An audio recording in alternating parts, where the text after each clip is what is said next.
یه فکت جالب است راجع به کاکاشی که هم بهتون بگم.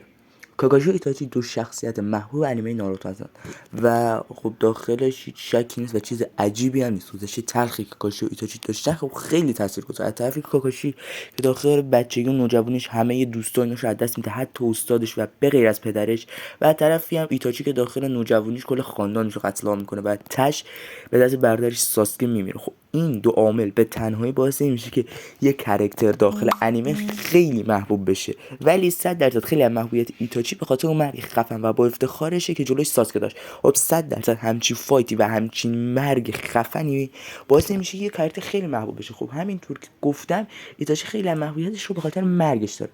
حالا از نظر من که کاراکتر محبوبم داخل ناروتو کاکاشی اگه کیشیموتو میومد و یه مرگ خفن بر کاکاشی اوکی میکرد خیلی محبوب تر میشد. شاید تونستیم به این محبوب ترین کاراکتر میشد.